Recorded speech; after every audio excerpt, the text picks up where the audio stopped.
Wait, say what? You go to SecKCer? I went to Oregon last week.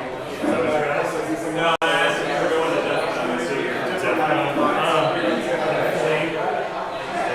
it's really probably understandable. Yeah, so it'd be like next year. This year's already happening, right? We're still coming up. It'll be happening. That's where all the cool kids are hanging out. When did you pick up the razor? What's that? When did you pick that up? 3 years ago. How you liking it? It does okay. I mean, it's a gaming laptop, so the whole goal is that I wanted to get something that's going to last technically for a while. It's not one of the recent GPUs, but it's enough to run games and stuff like that. So that's always really looking forward to. Cool. So, what's new with you? Oh, getting ready for the next semester, hiring a bunch of new faculty, stuff like that. I got my buddy Jacob over here. He was talking about something that was kind of interesting in like tagging and stuff like that. It's not really like ham radio, but I was like, I got a guy who's all about radios, so I could maybe geek out about it. I don't know how much you want to disclose on what it actually is, but well, it's like low frequency over miles and various terrain. So, I didn't catch the first part. So like low frequency, like yeah, and realistically over. You're gonna give me a PTSD, man. Going over various terrain without having to have significant number of towers and things like that. So yeah, LoRa's. There's some movement on it. There was one project which was tying together LoRa radios and ESP32s to have miniature access points, and then using LoRa as a backhaul. I mean, it's really small. So you're talking about ultra low power, like distances of somewhere like a mile or two or something like that, which is really good. I don't know if we have the killer app yet where people can really go after that. I know that a lot of people, like for instance, there's been some projects where they would put like a Raspberry Pi and then throw together like a copy of Wikipedia and a bunch of resources, and then have mesh networking as kind of the backbone. The idea is to wire together undeveloped areas. If Rickson gets here, he's kind of in with a lot of projects like that. I know that there's been an increase of mysterious solar-powered repeater stations people have been yanking off their properties. And I think it's something to do with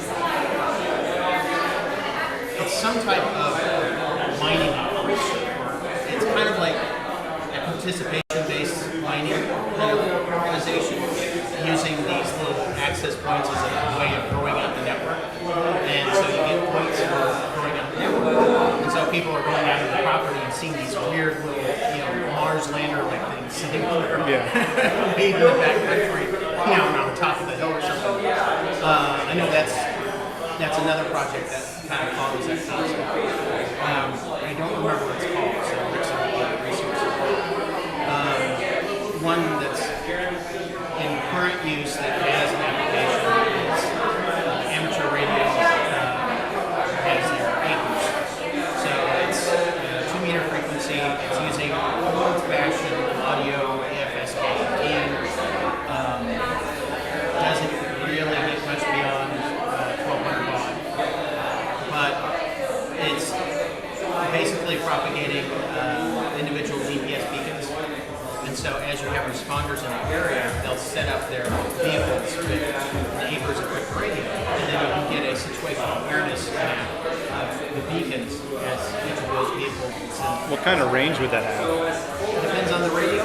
So for APERS, you're talking about usually 2 meter, so 2 meter frequency, 144 megahertz. It's just a little bit beyond line of sight because it's low enough frequency where you get some of that ground. So you're talking like 4 miles? Depends on the power. So The geography as well. Yeah, yeah. and that's currently used and that's been out there forever. Nice. The amateur radio is 15 digital. So Yaesu has a digital methodology that's kind of broad. And so part of that, we also have kind of a sub-channel that has that function where it broadcasts out location. An early comer to digital voice radio or amateur radio was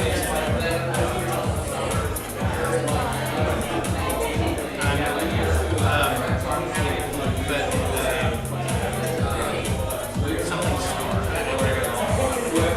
But they did something similar where they took their existing voice digital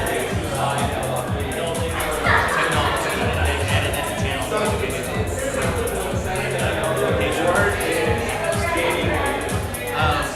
And then there's a internet backhaul system that hooks into Eagles and all that ties in. So you set up internet nodes with SDR, and then because like those cheap SDR radios, they're $12, $50.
probably shouldn't fucking stand in front of the camera.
Flawless mixing ability.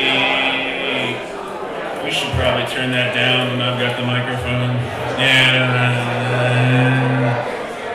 You know, years and years of being trained to hold the microphone, and none of these people over here even give a fuck. I don't think they can hear shit.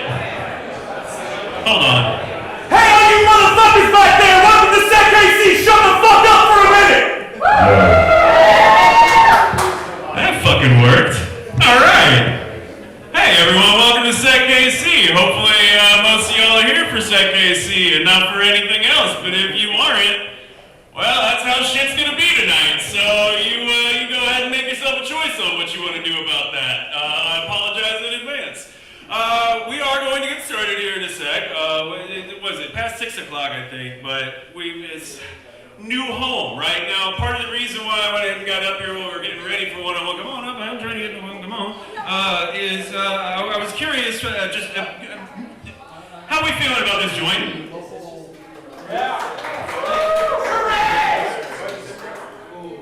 Really?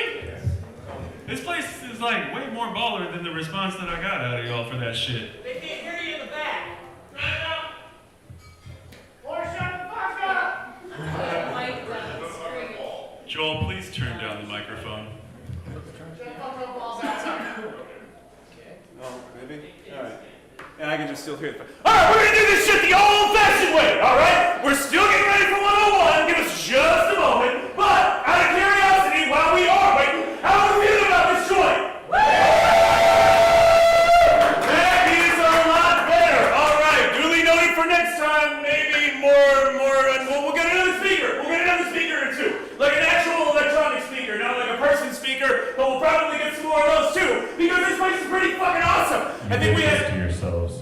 Yeah, you did this to yourself if you couldn't hear it. Does your microphone work better? Maybe. I don't know. It does have protection, and you're doing great. We're gonna keep doing this. This is an interactive show. Johnny, find a line, everyone. Quick, round.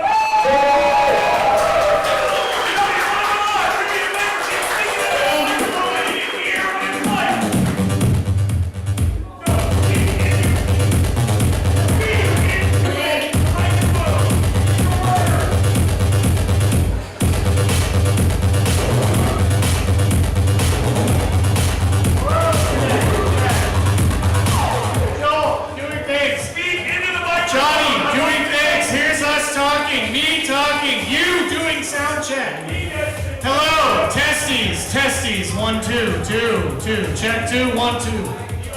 I want to throw massive props to the SecKC shape swag across the ceiling. We put him up there. It's supposed to mimic LSD. It works. Is it still down, or did we turn it back up? We're not as loud as Aaron. Turn that up. Don't ask him to use his inside the house voice. He doesn't. He does not. How am I? Am I good? 2, 2, 2, 2? Hardy-o-did microphone. Hardy-o-did microphone. The Human Torch was denied a backlog. Unique New York. All right.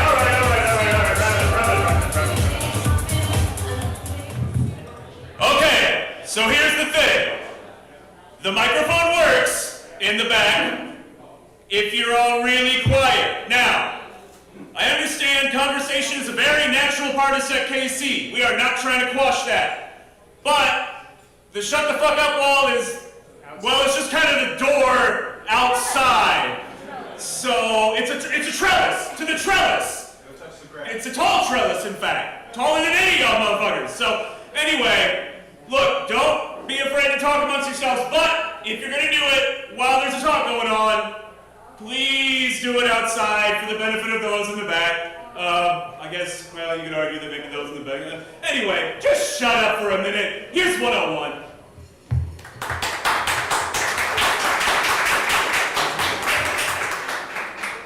I have certainly never practiced my projection as much as that. All right, this is 101. Welcome to SecKC. Shut up! Please! Try to talk. We're gonna take a Shh.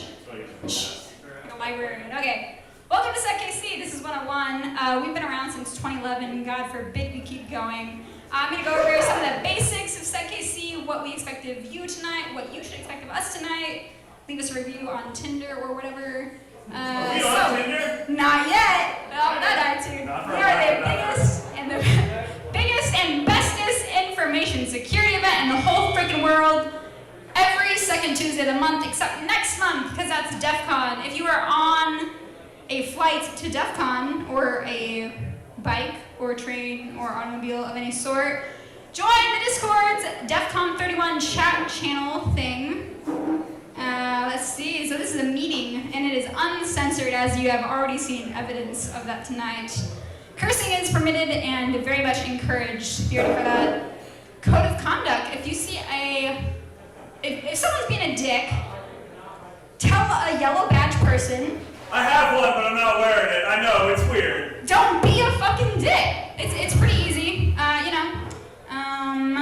Don't fuck around. If you feel unsafe or uncomfortable at any point, please find someone with a yellow badge, or tell me and I can go find the yellow badge, because I'm not good at confrontation. So, SecKC, we have 3 main points to follow. You destroy no data, you maintain no persistence, and above all, you do no harm. We're all about the shenanigans. Live, laugh, shenanigans. But you gotta keep some sense of accountability there. State and federal law enforcement may be in attendance tonight. They are encouraged and sometimes do attend.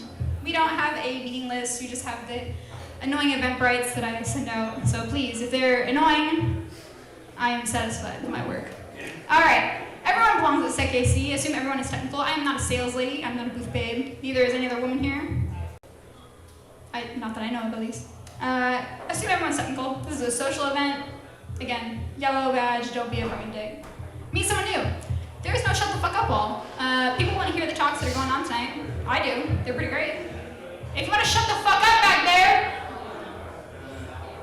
I'm seeing how many. Shut the fuck up! what she said. And that's why she's a speaker tonight. Damn. Okay. There's no shut the fuck up law, but go the fuck outside and melt, and then talk. So tonight you should meet someone new. You need to challenge ideas, not people. Again, don't be a dick.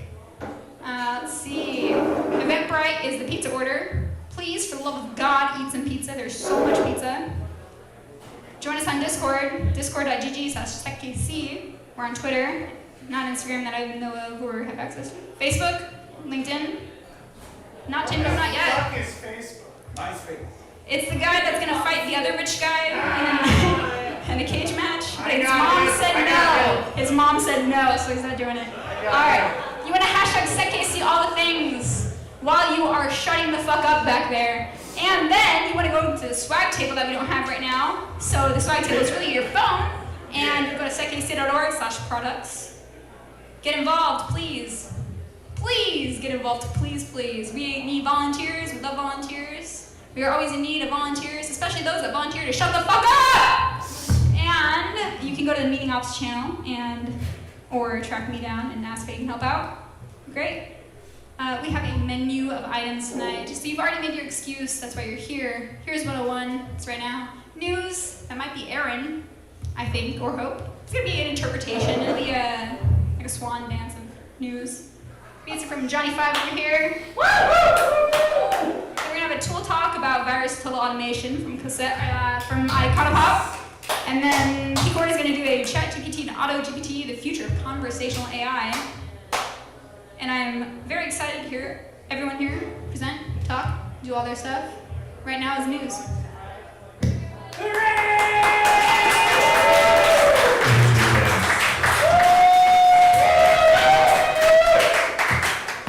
There's actually 3 minutes till news. Play music.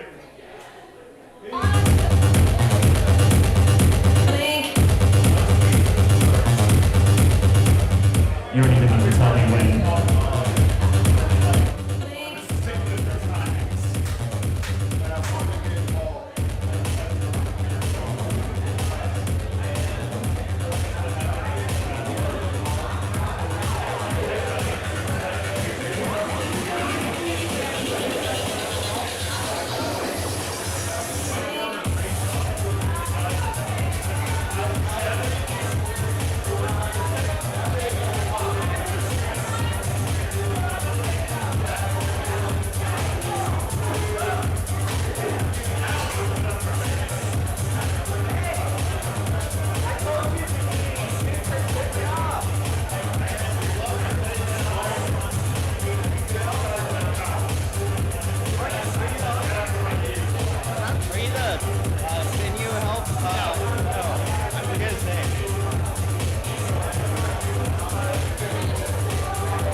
Tall Trellis!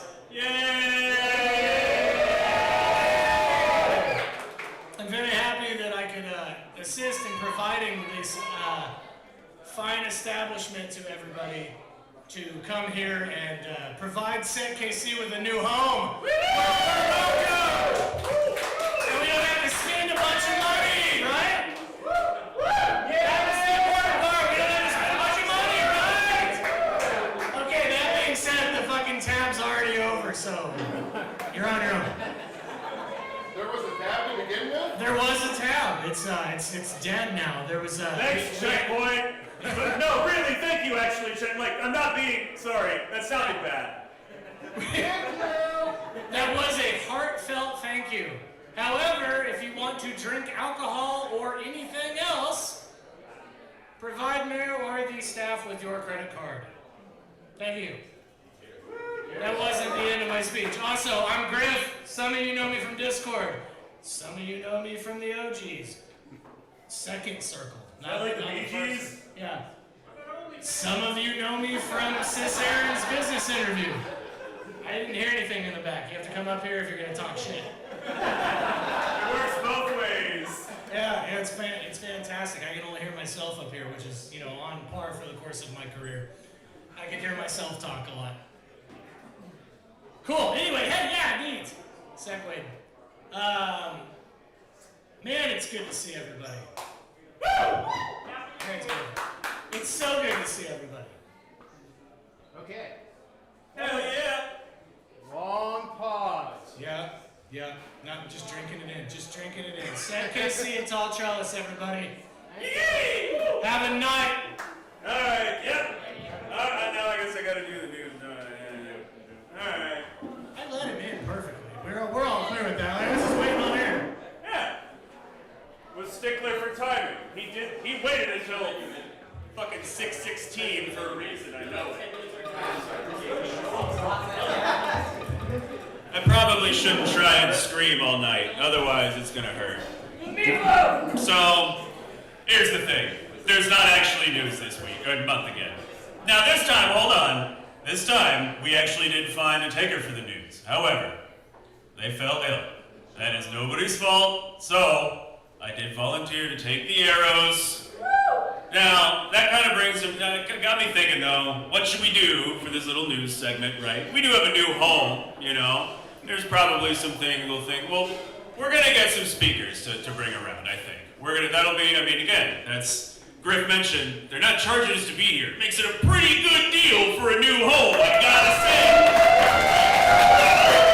For those of you that are not aware, behind the scenes, the reason why we've been homeless drifters for the past year is We're making fun of people's bathrooms.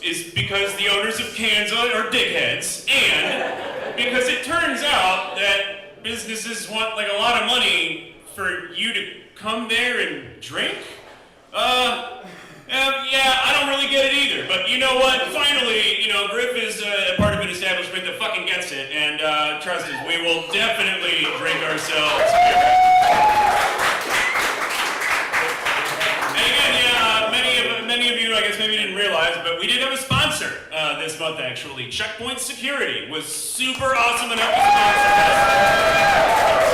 I'm sure many of you are familiar with their products. Now, here's the thing. I'm going to give an extra shout out to Checkpoint, because not only did they sponsor this meeting, they sponsored it without anybody actually being out here or anything, right? Again, normally, a sponsor, sorry sponsors, but some people might talk to you, but gosh, they didn't even have someone to come out here. So they are really, really hooking it up. So again, one more round of applause for Checkpoint, please.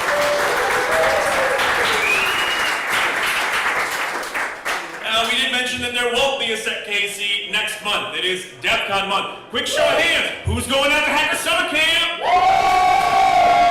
Yeah, pretty fair number of hands. I think I heard a lot more woos than I heard hands, but whatever. Anywho, so it sounds like there's a lot of people that's going to be out there. For those of you that are going to be, I guess, are they still doing the hybrid shit? Is it still, they're still okay. So, I guess for those of you that might be participating virtually at home as well, don't feel left out. We're gonna have a whole cadre of motherfuckers out there. I know, let's see, Eagle, are you here? I saw you here. Where are you? Eagle Eater, where are you? Probably in the back, not shutting the fuck up. Hey, he's out here. You still doing a road trip? What? You still doing a road trip? Yeah. Alright, yeah, that motherfucker's doing a road trip. So, hey, if you wanna do it a little bit cheaper, maybe talk to that guy, alright? First year I went, I did a road trip. You will make a friend on that trip. It is long. It's a little bit fucking scary when you're driving through the mountains with a cargo van full of audio equipment, but that is a story over some beverages. Yeah. So, anyway, we're going to have a number of things going on out there. Let's see. I know we've got a number of folks that are working at the, Privacy Crypto Village. Not to be confused with the crypto fake internet bullshit money village. We're at the real crypto village. Come see us out there. Do we have any DJs out this year? I saw the call for music got shown. I didn't actually, read it. But anyway, maybe not. But DEF CON parties is still half Trent and the other half is, I don't know, some mystery motherfucker. But they track all of the dope parties at DEF CON. Be sure to follow that account on Twitter. I think there is a Signal channel for a lot of the cats that go out to DEF CON as well. Maybe talk to someone that's going out, get an invite to that. I don't fuck with Signal, whatever. Let's see, anyone else know of anything going on? I know the Badge Pirates have a suite at the Flamingo, so probably be a lot of parties at or near the Flamingo. Update your Florida Gate device! Oh yeah, I guess for news stuff. Yeah, update your Fortinet appliances if you use their stupid SSL VPN thing. You should probably just fucking not use that. Move it, move it.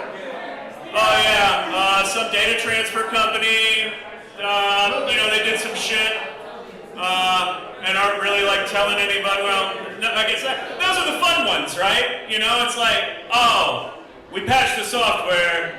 Oh, you dumb motherfuckers use it for this sensitive shit. You figure out the problem, right? So now you're all waiting on your fucking, your businesses or your third-party contractors that use Movement to tell you how bad you're fucked. Isn't life great? See, this is why nothing changes. Why do the news, right? Who's got some other shit? Let's crowdsource news. What else happened? Someone in the back is waving their hand. Maybe they just want me to shut up. Oh, it's Jingle Billy. Oh, shit! Yeah, you can wade through the people. Who else has news? I like this way of doing the news. This is way better. Did you have news? You were waving your hand. Oh. Alright, so, yeah, a company fucked up with their software. We all hurt for it. And there's cool DEF shit going on. So, DEF CON shit going on. So, yep, that's your news story. Look forward to the 2 talks that are actual prepared content tonight. And, yeah, have a lot of fun. Peace!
Please listen to the next announcement.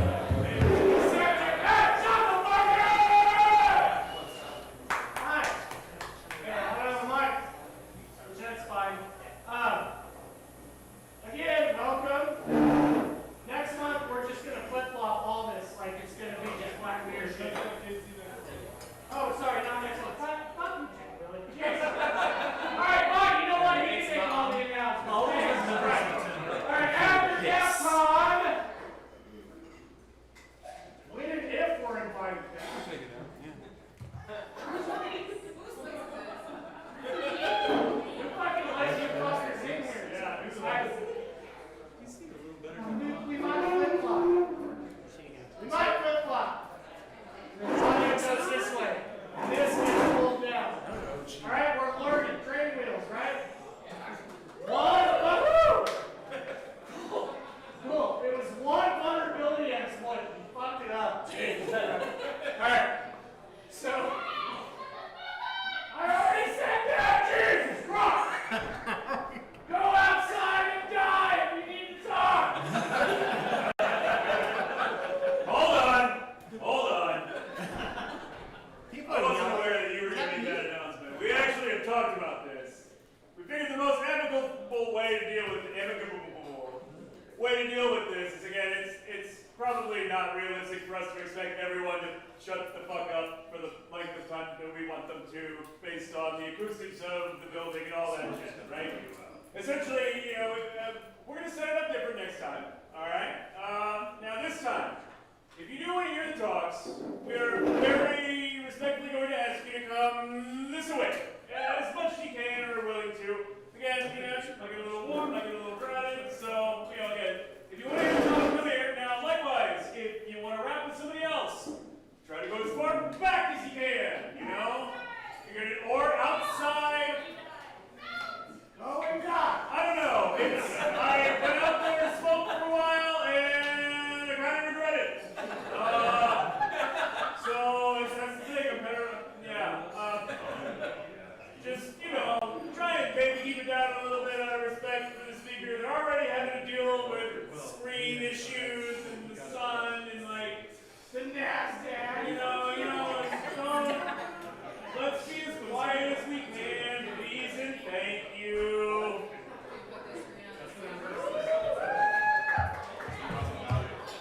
Alright, hello. Test.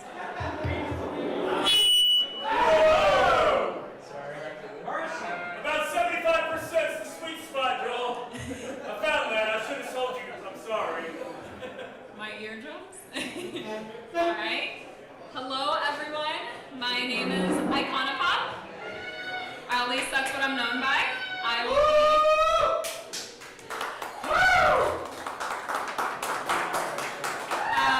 will be presenting Automating Security with VirusTotal Scripting Unleashed. I have been studying cybersecurity for about 2 years now, and I'm very excited to show you guys a project I've been kind of working on for a couple months, especially in like the job I'm contracted to, or the company I'm contracted to. It's taken me a while to kind of get this all put together, so I'm really ecstatic to be showing you all how it all kind of runs. So here we go. I do want to put a disclaimer. VirusTotal is not 100% correct, and I'm not assuming or making assumptions that it is. Take every analysis that it spits out with a grain of salt.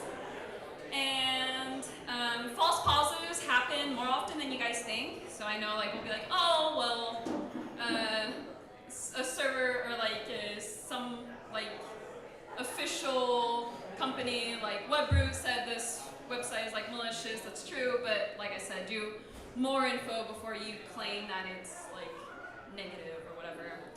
And I do want to admit that I was actually denied to the VirusTotal threat intelligence. Yeah, so the guy I was talking to named Philip Stevens hey, I'm trying to do this presentation for my local cybersecurity group.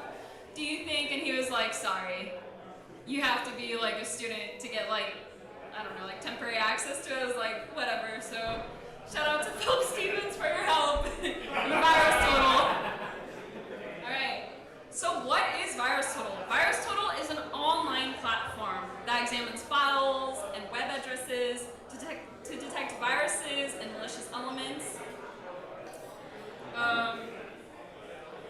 through different antivirus engines and security tools that generate detailed reports on potential threats. With API integration, automation can be helpful for individuals, organizations on assessing files and web safety. So I thought I could just put some like terms on there, I guess. For those of you who don't know, an API is an application interface programming. Basically, think of it like you're going to a restaurant and you're handed a menu, and the menu has like a list of items that you can order. That's kind of like an API for like a website, right? VirusTotal, we just talked about that. Scripting is a step-by-step automation that helps boring, repetitive tasks get tackled. So if you, I don't know, how I think of it or how it was explained to me is like, how do you put together like a PB&J? You gotta do like a step-by-step process to put together a PB&J. So it's kind of how I think of it. All right, so, okay, you guys can see that, I think. So basically, so we're only going to be looking at the VirusTotal API. The only two ones that we're going to focus in this presentation is the engine name, which is the complete name of the URL that the service is scanning, and the last analysis stats, which is really important because it shows you the number of different results from the scan, so like different, so like whatever different engines have labeled this particular URL malicious, and it'll say, and it'll give you like a total score, like how many like engines have labeled it malicious, and you can kind of like take your, you know, analysis basis from that.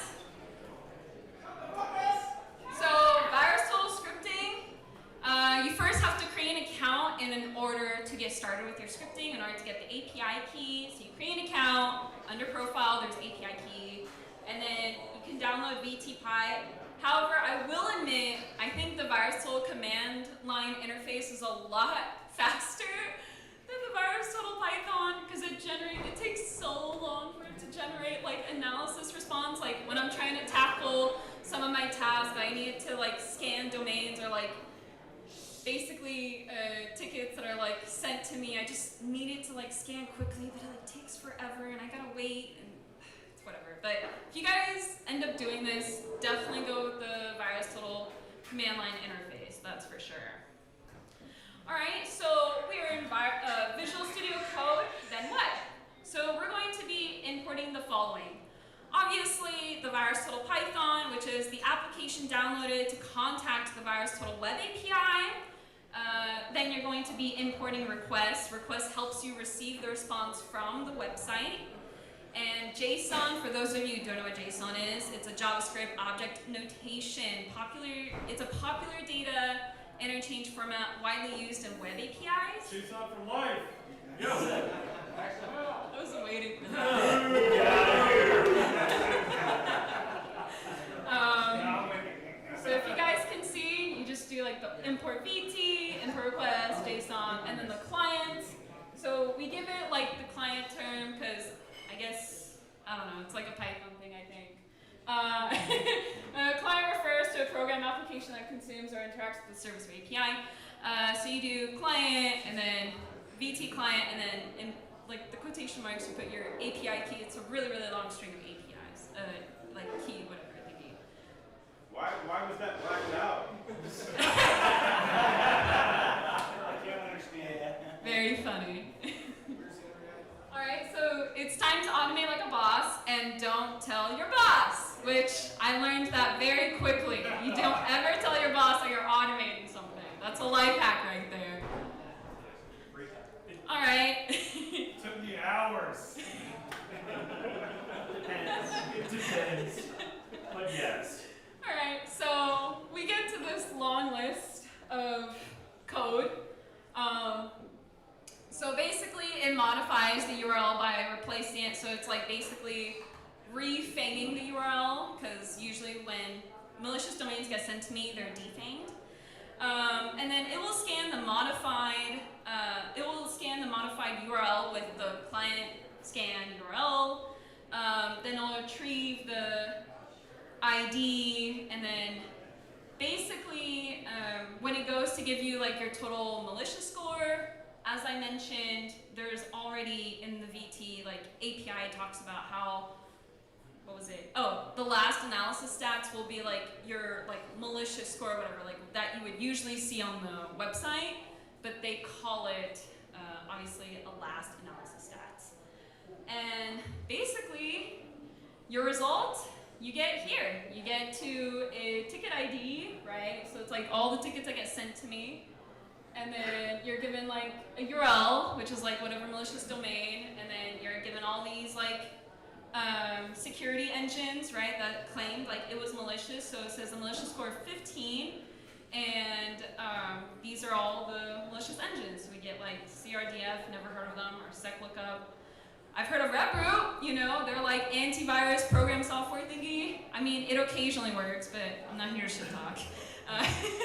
But yeah, so that's your result. Again, I don't want to encourage saying that VirusTotal is 100% accurate. It's not. Take everything that it says with a grain of salt. But I do find it helpful though, because it's helped me tackle like very small, what do you call it, like boring jobs, and it just tackles it. Yeah, very meticulous. Thank you. Meticulous jobs, and it tackles it. And yeah, I mean that's basically how you get started, and that's kind of the result. That's how I used it. Are there any questions or no? Yes? No? Can it detect meta-interpreter viruses? That's a great question. So the thing is like, I think if I had access to the VirusTotal threat intelligence, it would go more into depth as to what malware analysis that it scans. So it would be like, okay, this is the type of malware that we found, and this is where it originates from. But the thing is, it's like, with the open source that it offers, it can only do so much. And then, of course, it does give you like an IP address, like, oh, this is the IP address of the website, but it's kind of not really helpful because most malware like IP hops, so they go to different IPs, and even though you block one IP, another one will arise that's malicious. So that's basically it. Any other questions? Yeah? If I get scanned and I have a score of 15, am I the baddie? Indeed, you are the baddie. Any other question? What are you gonna do next with it? So usually I would take this information and I would go and look at all of my other open source tools that I would analyze the website with. Usually with like, I mean, come on, look at the URL, like dvvpv.com. Like, I'll sometimes, I'll give it a benefit of a doubt, and I'll open Burp Sweep, and I'll be like, okay, what does this look like? And then I'm like, okay, it's obviously trying to mimic a login, or it's trying to mimic Dr. Martin's. And then I'll just usually just close it out, malicious, add it to the many domains that needs to be blocked, and that's about it. Yeah. So how do you load like your current ticket data in there? Do you do that manually? And have you thought about like using a webhook to load that in and getting that fired off on you? Yeah, so that's a great question. So the thing is, VirusTotal has a web API limit, and so even though I let's say I have 50 tickets scanned, to me, well, VirusTotal will only scan so many tickets every minute or every 30 seconds, whatever. It has so many, and it's like if you hit that API limit, it'll be like, that's it, you're done. So then I have to go to my account number 2 of VirusTotal and scan the rest of the tickets. That can be scripted too. There you go. Yeah, in the progress, Any other questions? If not, thank you so much for letting me give this talk to you guys. You guys are so awesome.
This is your warning.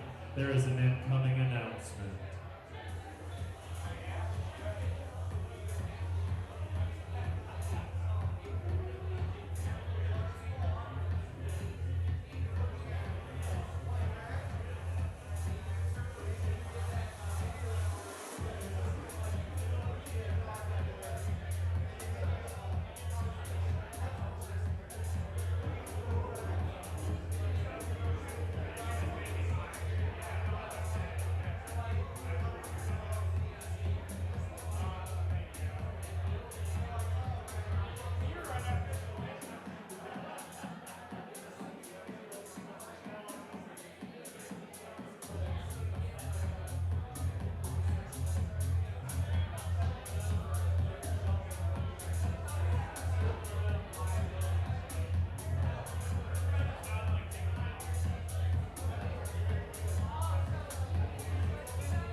We've got one more excellent talk for you.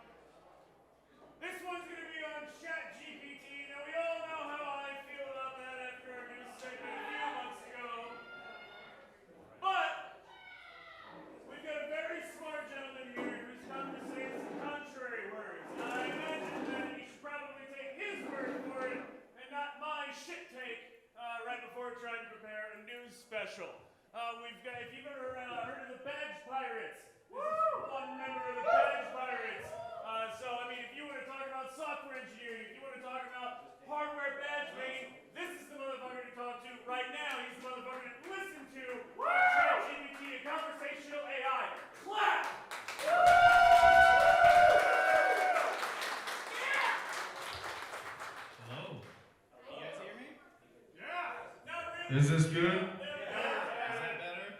No, sir. This bad? Yes. Alright. Read it. My name is Patrick. I am a software developer. I work at Microsoft. And I played with ChatGPT this year, and I'm just going to share some thoughts. You probably can't see the tweet. It's an Elon Musk parody account. It's like, I spent $44 billion on this app, and this lizard boy just copy and pasted it. It's personal now. See you on the mic, bro. So what is ChatGPT? It is an advanced AI chatbot developed by OpenAI. It was released first in November 30th, 2022. It's notable for getting 100 million users faster than any other web app, although supposedly Threads now has beat that, so I don't know. You can pay for ChatGPT Plus and get access to the latest and greatest model, GPT-4. Or if you want, you can use Bing Chat, which I believe uses GPT-4, so you don't have to pay for that subscription. So they have trained it on the internet of data, so it's actually really good at representing human-like conversations. And it's very versatile. It does a lot of things, like the latest model, they claim, can pass the LSAT. I actually have stats on this one.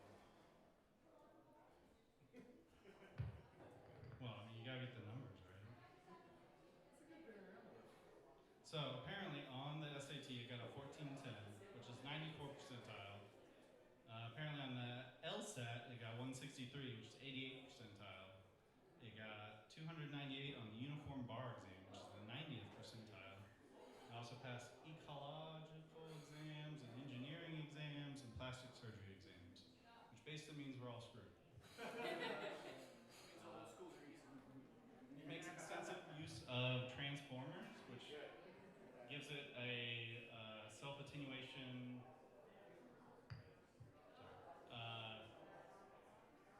It can understand context, so you can be like, what year was the Eiffel Tower built? And then the next time you can be like, where is it located? And even though you said it knows that you are referring to the Eiffel Tower from the previous comment.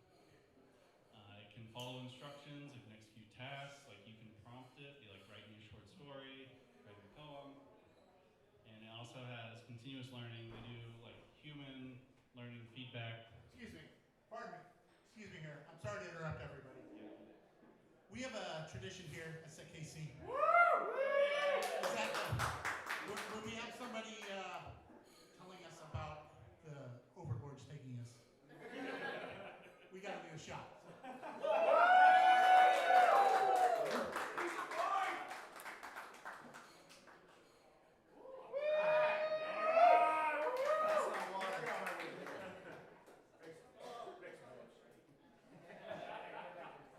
Someone bring me a chaser.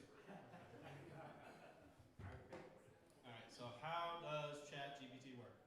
So I kind of alluded to it earlier. They train it on basically the internet. So it reads like the top 1,000 sites. It reads Reddit, Twitter, which is also why we can't have nice things anymore. They're restricting their APIs now because like a lot of the conversational model of it was developed from like people talking on the internet. It utilizes the transformer architecture. Thank you so much. It's got vodka in it. Vodka is basically water, I'm pretty sure. That's what ChatGPT said. Exactly. Your liver is no match. So, interesting thing about the transform architecture is actually a research paper from Google, and they I don't know what the whole story is. So, full disclaimer, I have no idea what the fuck I'm talking about. I just read shit on the internet and watch YouTube videos. But, so they did this research paper, and they were like, yeah, it's really cool, but it can produce inaccurate or hallucinate information, which we have all probably seen. Actually, let's do a quick show of hands. Who has used ChatGPT before? And how many of you have eaten 40 pizzas in 30 days? Okay. Papa John's guy apparently was trying to get back on the board. Anyway. That pop sack. attenuate, collect context. So the crux of ChatGPT is it's trying to predict the next word in a sentence. And by having it trained on the internet, always trying to predict the next word, it gets pretty good at understanding like language and how it works, the connection between things, and it does pretty good, yeah. Apparently I have sleep.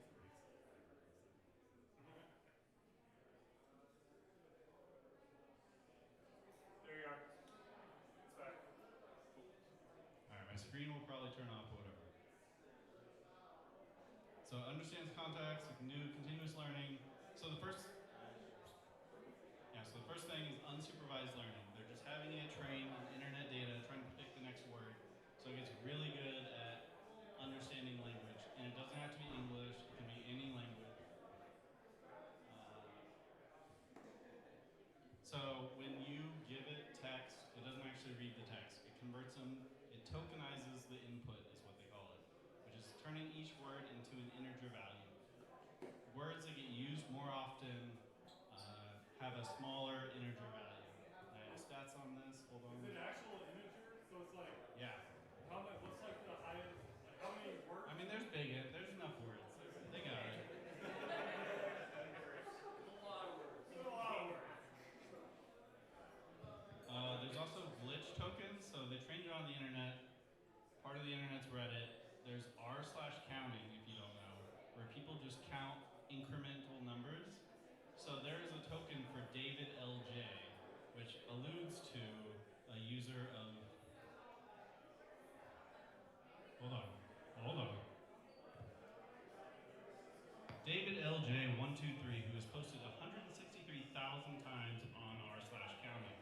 So it saw his name enough times as a username to give it its own special token, which is pretty cool. And then I was talking about tokens, they have like lower integer values for more commonly used words. So the with the capital T, no space before it, has an integer value of 464. While the with the space and the lowercase t has an integer value of 262.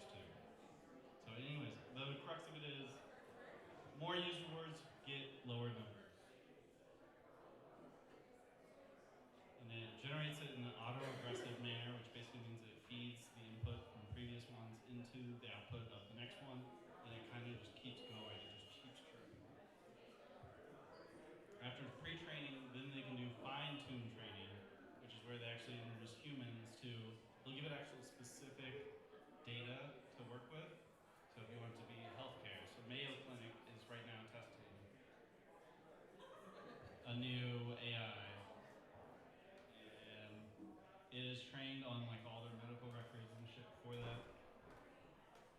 So if you don't know what a neural network is, you won't be able to see it. There is a picture in the bottom right corner of a neural network.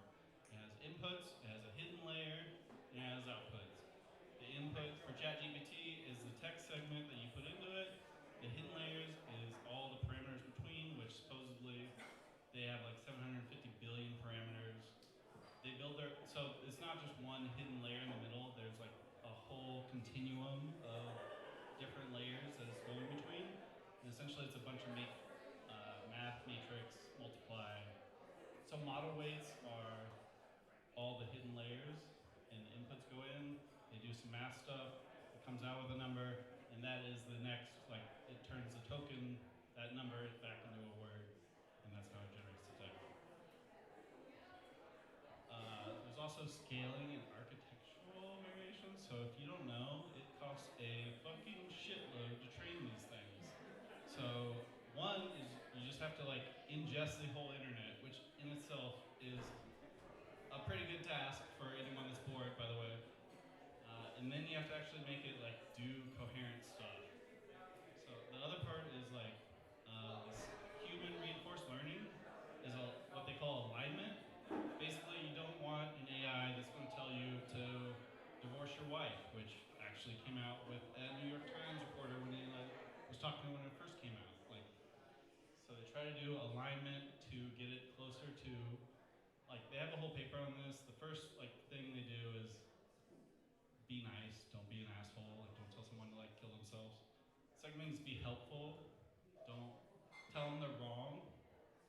third thing is be truthful, which is kind of ironic because it's the last part. So what are the capabilities of ChatGPT? It can answer questions. Like I actually use Bing now because I will ask programming questions and I have to go dig through fucking 50 Stack Overflows to find the one I actually need, where I can ask ChatGPT, it will provide some kind of answer, and then I can go back and forth and be like, well, that's not exactly right. This doesn't exist, or this isn't right, whatever. When it tells you to use a library that doesn't exist. Yeah, so I had that happen. If you, Azure has a thing called Kusto, which is like SQL for 2023. It's actually pretty awesome. You should check it out. And I asked it how to like turn a string into a date, and it gave me a function that didn't even exist in the standard library. So. It's like, oh yeah, this function's string to date. Yeah, and I told that to my manager. She's like, "What are you talking about?" So it can provide suggestions, recommendations. If you use the Bing chat, I've personally found it is more geared towards recommendations and reviews. So I will ask you stuff like, what is the best electric cooker to get if I want to make chicken stock all the time? I know nobody else has to ask that question. So since it can understand a bunch of different languages, it's also good at translation. It can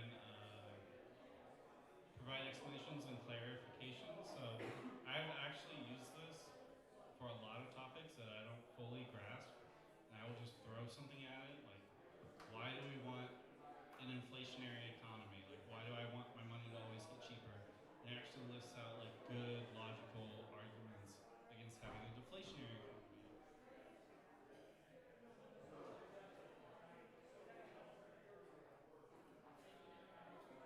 I can't read anything, so it sucks. I don't have notes. Anyways. So limitations, it lacks deep understanding of certain things. Like I alluded to earlier, I asked about like Kusto functions.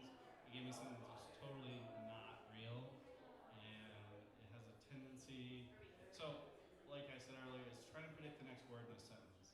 It doesn't matter. Like the third priority for it is if that is an accurate thing, right? So like that's why you get hallucinations and correct results. Like it's just trying to complete the sentence. Like they give it some kind of in condition.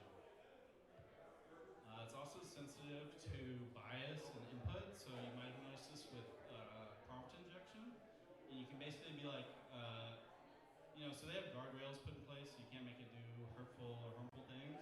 But then you can also skirt around the guardrails by phrasing it differently. There's a prompt injection on Reddit that became popular called Dan.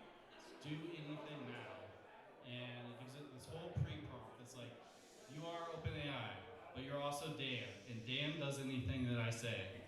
And if you break my rules, I'll say stop being a Dan, and I will give me your real answer. So they've been able to get out of some of the guardrails for it. It also suffers from a lack of explainability. Obviously, when you have 75 billion or 750 billion parameters, you don't know what the fuck's going on anymore. There's the potential for harmful and abusive content.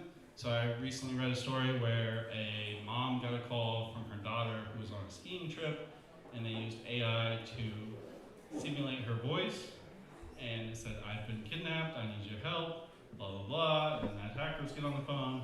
Luckily, she was able to call the ski resort her daughter was at and verify she was totally fine, so she shut it down. It's also dependent on training data and bias. So trains on the internet. The internet is mostly made of content from humans. Humans have their own self-serving bias. So there's that to deal with. Also with prompt injection,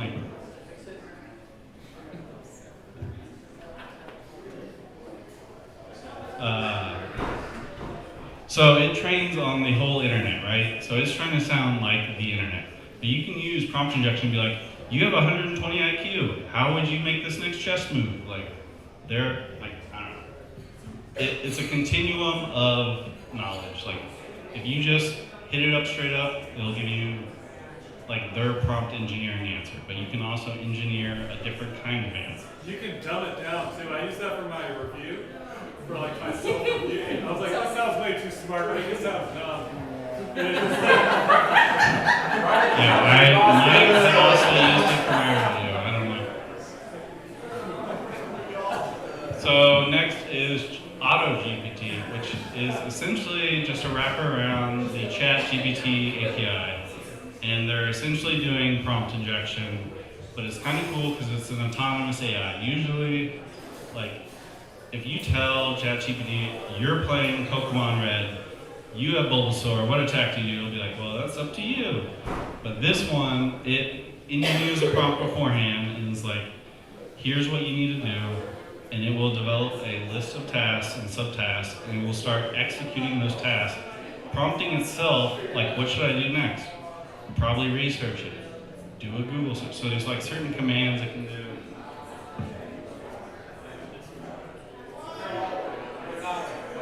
And yeah, so supposedly Vice did like an article on this, and there is a Discord somewhere of people using AutoGPT to try to make businesses that are profitable. Supposedly, people have actually been successful at this. My mom sent me an article about people making millions on GPT, and she's like, is this real? And it's probably like more like 1 in a million type thing. Like these people already are hustling. So it's not like a silver bullet in any fashion. So I kind of spoke about the capabilities earlier. Like you can give it a prompt. So like write a short story about such and such. And it will be like, I need to research this topic. I need to figure out my writing style, and it'll just keep churning away and working on stuff. You guys want to see a live demo? Yeah! You want to see how badly this goes? Yeah! All right.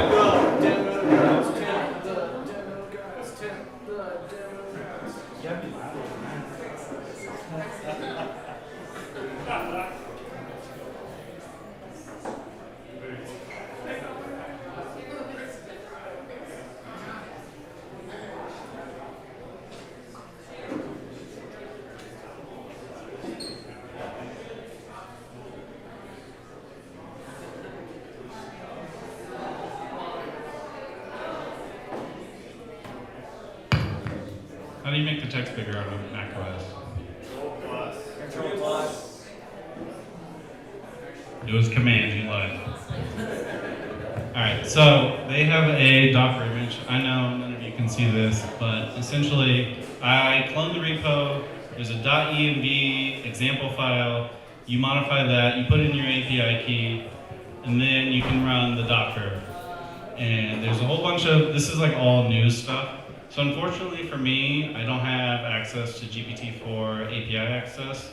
I mean, I do it at work, but they recently opened it up. You have to have paid an invoice for the API access, which is separate from ChatGPT Plus, which I do pay for, which is stupid. Anyway. High cost warning. Skull emoji. Yeah, it says that GPT-4 costs 20x more than GPT 3.5 Turbo. So now we're going to do some interaction with the audience, which is you guys. Get in here. Run his build up. So I'm going to tell it to write a short story, but I want to hear suggestions about what that short story should be about. Let's go camping. Short story about hacking. Oh, tour camp. And unicorns. All right, well, we're going to do a hacking unicorn camp thing.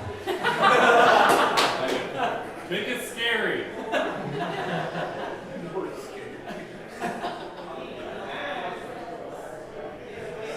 I'm going to type in, let's write a story about someone going to DEF CON and they're presenting on a new Tesla hack. How about in the style of scary movie? With unicorns in a scary movie. And the phone company security comes and busts them. Okay, we're doing too much. This is too much.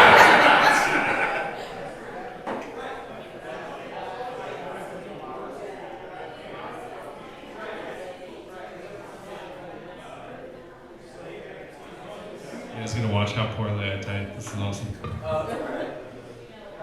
We share your embarrassment. With unicorns and what? Telephone company security coming to bust them.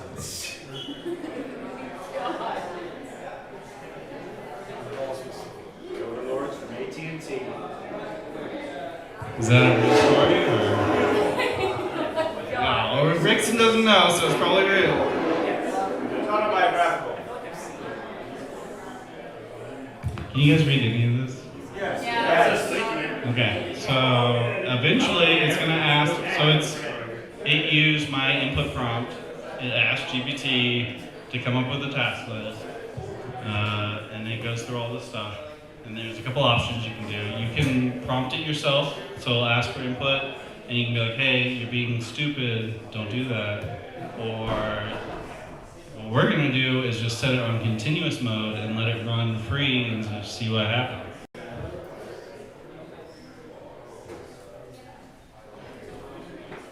So AutoGPT gives full execution permission to ChatGPT, right? So I did not turn that on for this demo. So there is an environmental setting you can set that it says allow local commands. Were you scared? This was the first time I turned off AutoGPT. It started installing packages on my local, right gaming computer. I was like, oh, hell no. So then I shut it down, spun it up on the VM where it can do whatever the fuck it wants. So I'm going to warn you, so I don't have GPT-4 access, I have 3.5. It's kind of retarded. So my first experience with this is, so I needed to come up, we had a day of learning at work, and I was working with Bicep, which is Azure's version of Terraform, essentially. And so you can write, it's like a programming language, its infrastructure is code, so you can be like spin up a VM, spin up a firewall, yada yada. And I was having to work with this a lot, so I wanted to learn more about it. And so my day of learning was I was going to use GPT to come up with a repository for something. So I used to self-host a lot of things. One of my favorite things was self-hosting a VPN because I could VPN back into my home network and play on my gaming computer in a different state. So that was the thing I tried to do basically. What I didn't like about my setup before was my home IP was tied to my domain. I was self-hosting, so it was pointing at my home IP. If you guys know about the LastPass hack? Plex? Yeah, so it was Plex, hosted on, there were only 3 developers, or supposedly with the master key, and one of said developers ran an old version of Plex, and they used a vulnerability against that to get access to his machine, and they installed a keylogger, and eventually he typed in and said master password for LastPass. Yeah, it went off. Tell me the story. More scary. He'll figure it out. It's got 90 auto commands left, so we'll see what happens. So, Question, will it use all 90?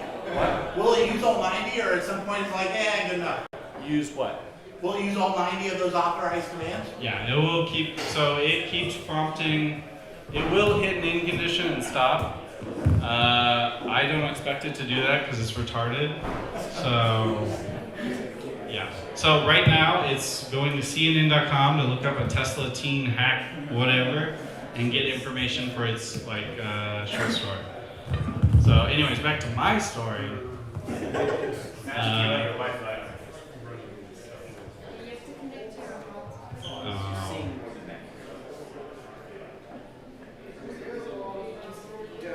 This is why you don't. Yeah, that's why you don't do live demos. It's terrible.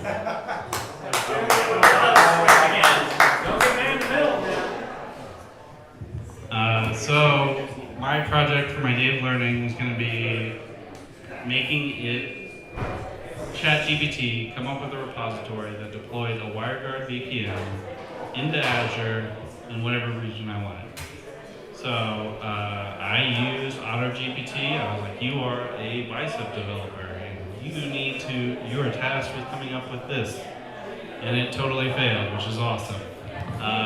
It wrote Python scripts to call the Azure CLI tool, which you could just call the Azure CLI tool directly with shell commands, so there's no point in writing the Python script. And it's not in bicep, which is what I asked for, so I was like, well, this is fucking retarded. So I bought ChatGPT Plus. I understand what they're doing here. They're doing prompt injection. Like, if you go to the very top, it's like it prompts itself, and it's like, come up with a task list for this task. So I took their prompt, their template, and I just put it in ChatGPT Plus. I was like, you are a bicep developer. You need to come, you're tasked with coming up with a repository that spins up a VPN. Yada, yada, yada. So I was able to have this back and forth conversation with ChatGPT Plus. It actually did like all of it. Like, I didn't write any of the code. There's one bug where it doesn't replace the host name basically with the public IP that I get from Azure, the VM. And I was actually able to use this in my personal life. So we got like an Airbnb when we went out of town, and I am addicted to playing Dota and Anno 1800. So I needed a VPN to get back to my gaming computer so I could stream it. By the way, if you don't, game stream is NVIDIA's like over the network streaming. There's a thing called Moonlight, which is a client. There's a thing called Sunshine, which is a server.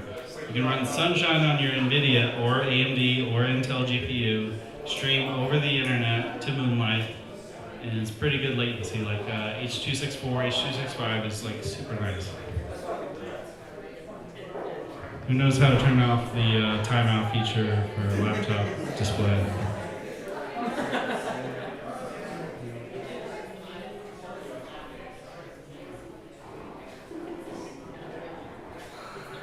I would do it now, but I don't really care that much. Like, I expect this to fail. So,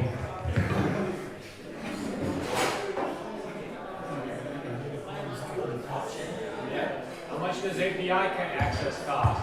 it's actually pretty cheap for 3.5 turbo. They have a shitload of warnings telling you GPT-4 is way more expensive, which I haven't got to mess with yet. And like I said earlier, they basically have a free tier, and I, like, even with AutoGPT hooked up, I didn't get past the free tier so that they would bill me, so I would have GPT-4 access with it. Are there any other questions? Did it crash? Did the demo crash? No, it's running in the background. Okay. So It might crash. Does that mean we all get dumber since it's learning from the internet as time goes on? Yes, it is getting more retarded with all of us on the internet. So it will like exponentially increase smartphone people, like dumb people promoting smartphones. It's actually really smart. I shouldn't shit on it. 3.5, at least in this application, like, it just falls down rabbit holes. Like, I saw a demo where it got stuck on a privacy policy for like 30 minutes because it was reading it and clicking every link inside the privacy policy.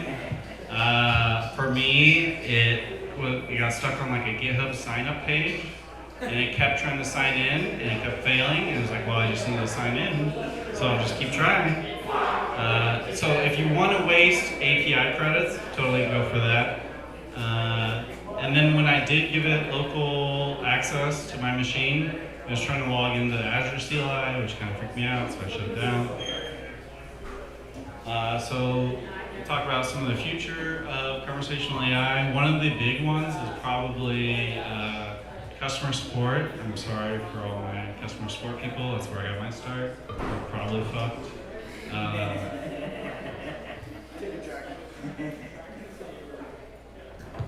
And also, you guys have probably seen, there's like waifu AIs and stuff, like you can get a girlfriend AI. Where'd you hear about that from? I don't have any invite links, okay? Big buddy. He's just a lonely guy. Have you tried local models? So I have tried local models. So there is llama and alpaca.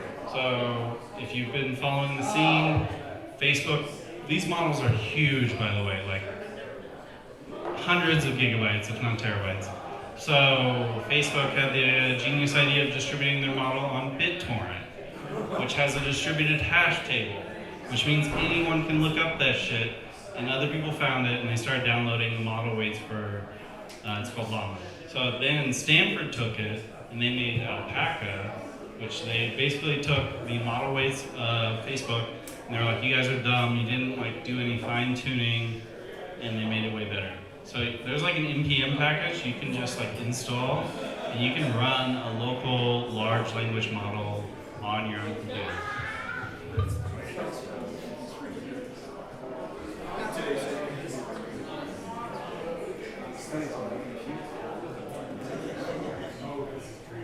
So also, but like future of conversational AI. So we all know computers, right? What about your grandma? Does she know computers? What if she could just tell the computer what she wanted to do? Nice. Yeah, exactly, right? And you know, people use GPT for programming. Like they just tell it, I need a script that pulls tickets from Fresh Desk or some shit. Imagine a future where we were in Star Trek and they had like the instantaneous auto translation between any language to any language. Like, there's not like you have a different dialect than me and I can't understand you. English to Python. English to Python, which is unreadable. Imagine the possibility for people with disabilities. Like, if you were blind and you had a conversational AI in your ear, you're walking up to like a street sign, it's like, there's cars like trying to hit you, you should probably not cross right now. For me personally, I've used AI for a lot of things. So like, I've been like, hey, I have this, that, and that in my fridge. It's gonna go bad. I'm tired of throwing food away. What can I make with it? It's actually suggested like recipes that work. Also suggests recipes that really don't work. So when it tells you to put in like 4 tablespoons of cloves, maybe think about that.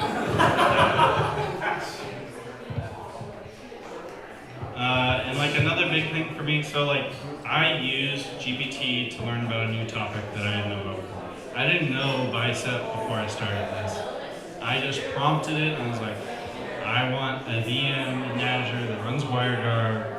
I want to be able to dictate what region it runs in so I can like hop around. And I want to be able to SSH into it. And it taught me new things. Like it taught me how to copy my SSH key into the VM. It taught me how to, it taught me like a lot of things.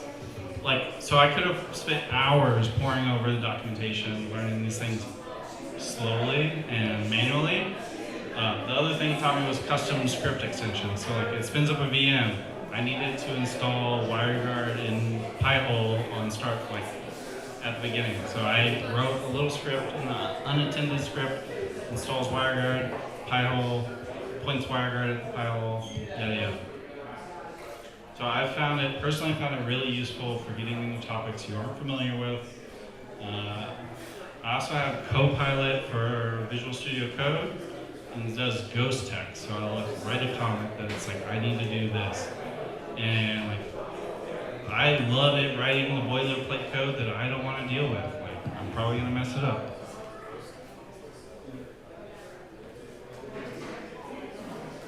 How you guys doing? You want me to keep going?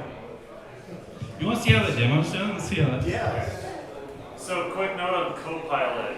If you don't have the business license, it is going to remember your code. It's going to remember its responses to your requests for code. You are the product. You are the product. If you have a business license, it's the only thing that excerpts you from that entire you are the product adoption. If you're still the product, it just tell you you're not. Are you saying we're going to make money? I don't know specifically about GitHub Copilot. I do. So I'm using GitHub Copilot X, which is different.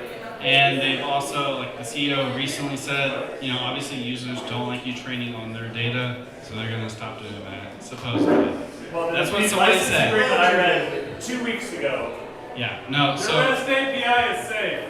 I mean, yeah, your shitty REST API is probably safe. No, the only one that's safe is my Whistle, because no one wants to get into it. So personally, when I do it, I do, like, so Samsung actually got in trouble because their engineers started copying and pasting shit into GPT, which I alluded to earlier. There's human reinforced learning, and there's a site where your prompts can show up. I don't know if they're going to still keep doing that, but basically Samsung intellectual property got leaked on the internet because people at the fab were using it to figure out the most like efficient method to lay out a fab or whatever, or a wafer. So they have told them they can't use it anymore, which is good for probably me, because then we can sell the private instances. So it looks like this thing has crashed. I don't know who called that earlier. So we're gonna scroll up. So apparently I had an error communicating with OpenAI, which is probably because it's running off my hotspot and it timed out, all yada yada. Down with the machines. Who's sending deauth attacks towards his Mac? Yeah, I don't know who's got the flippers around here, but fuck you guys. No funny coaches.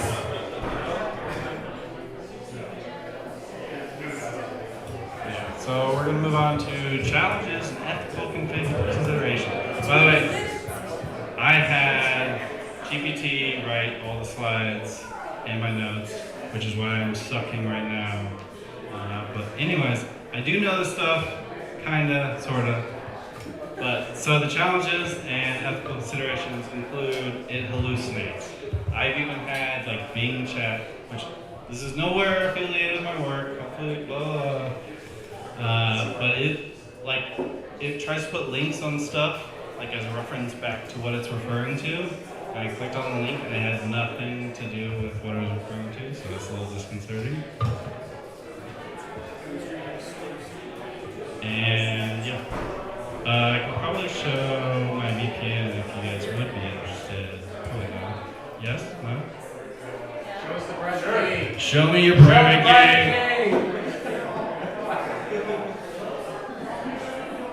Everyone get their phone ready. You guys don't know about PB copy on macOS. I'm not showing my private key.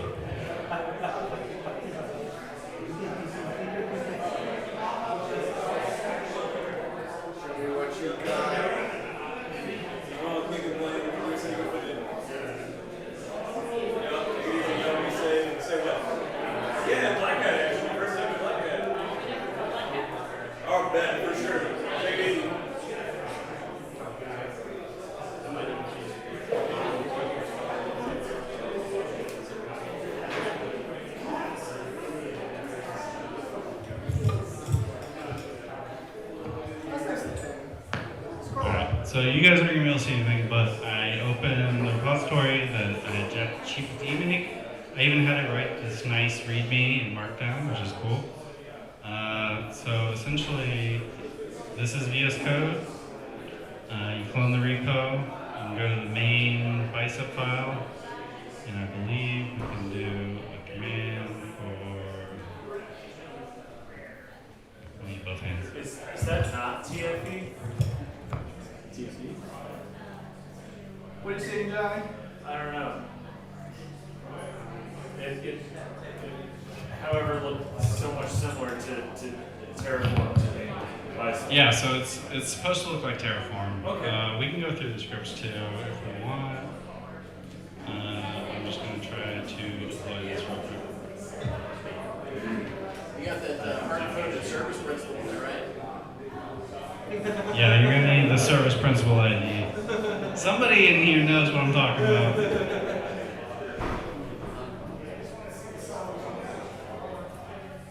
Okay, I see what's going on. Alright, so it's going to ask for a deployment name, which I'll generate. It's going to ask for a resource group, which I need both hands to type.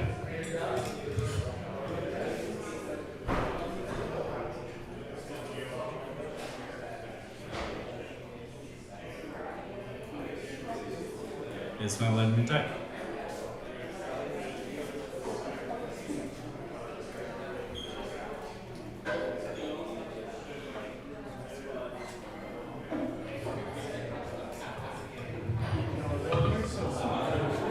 Look at this smart guy.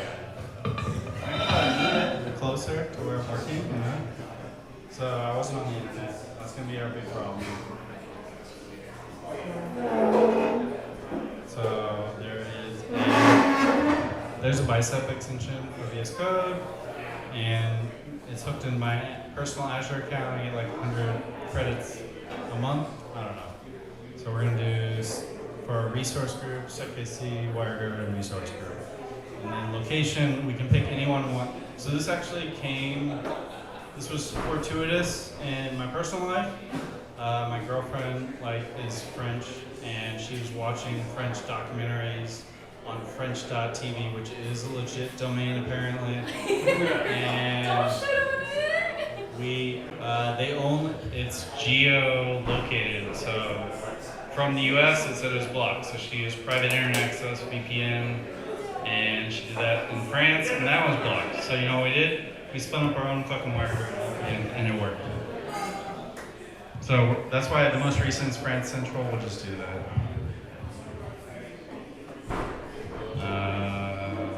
Yes. No. Yes. Yes. So this is my public key.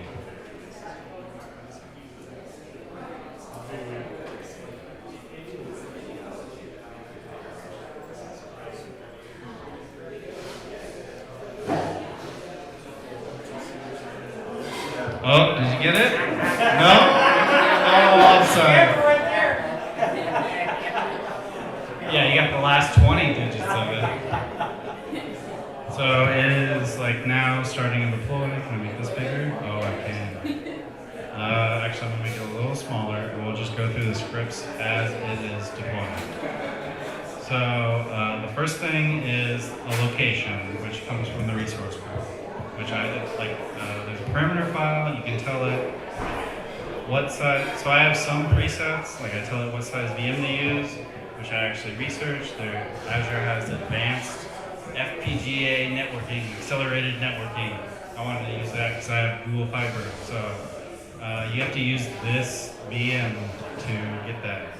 You can set the username. You can set this script URL, which is my unintended script. Can you see? Yeah, so basically it installs PyVPN, which if you don't know about PyVPN, it's kind of like Pi-hole, but it's a VPN. And they support WireGuard now instead of OpenVPN, which OpenVPN sucks if you didn't know. WireGuard's way faster. And then part of that is it will generate so many clients. And then basically the bug that I have, I need to do a sed script after this to replace the host name, the default host name with the public IP.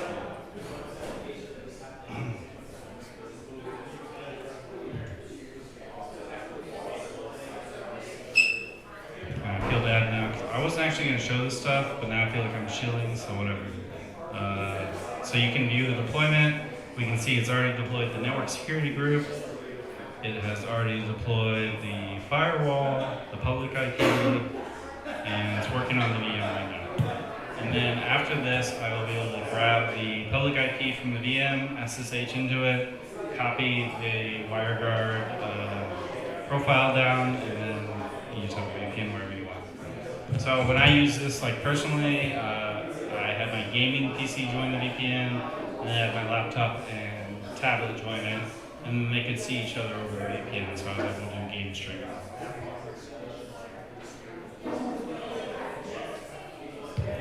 You guys got any questions while this runs? Don't read my messages.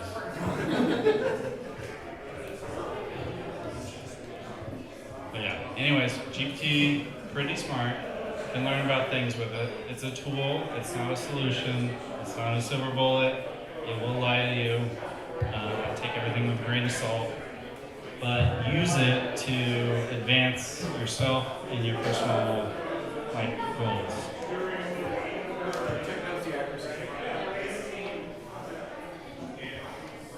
Looks like our deployment's complete.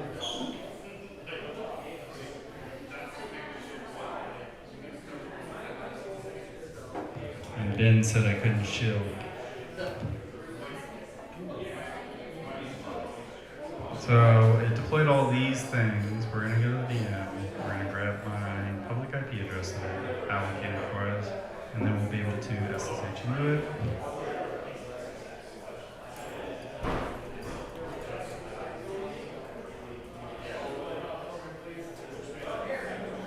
First one, first use. So now I'm in my VPN I just set up.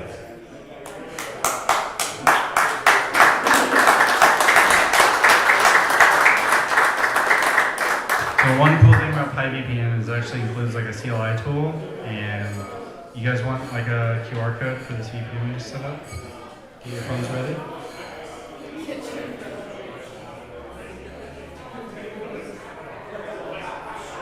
I'll have to remember the command. Hold on. Thank you.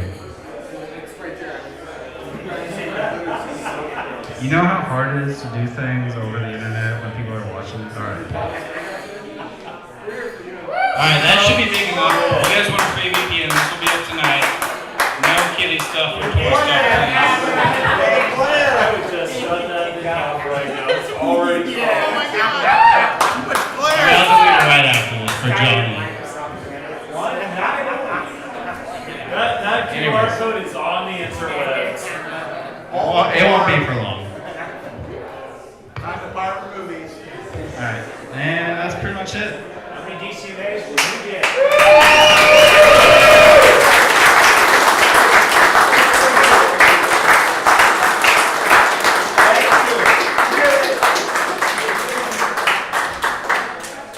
Thank you. Oh, you gotta make her do one now? Excuse me here. Here we go. Here we go. Sorry. Oh dear. Sorry to interrupt. We have a tradition here at SecKC where if we haven't had a regular meeting in a very long time, we forget shit. Because, hey, we're human, we forget shit. That's why we need the ChatGPT 3 and 4 and all About to this. get a little drunker. However, one of the things that we've also forgotten far longer are the tool talks. And somebody to bring back the tool talks is the wonderful Iconopop. And as we forget things, we forgot to shoot the noob. So my deepest apologies, but let us do. She doesn't do shots. She does now. I'm sorry. Yeah, Iconopop.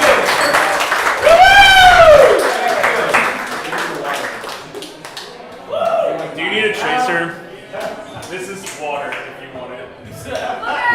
All right. And please, anybody else, tool talks. Let's make this a regular occurrence. So next month, or the month after next, when we have our next meeting, please sign up to do tool talk if you're nervous about doing talks. And For the record, people are really pushing the definition of a tool talk. All right, that was like a full ass talk, which was awesome. Just don't feel the I was gonna pressure. say, we need talks. Like, Ben, do we have talks? We have one for September, but next month it's up. So I know you guys are doing cool shit. You do cool shit. Come tell us about it. Like, that was nothing. I didn't do nothing. Like, I did a whole 30 minutes about it. It was worthless. You can do it too. That's the spirit, right there. Get her done. That's it. Drink, be merry, go home, and see us at DEF CON.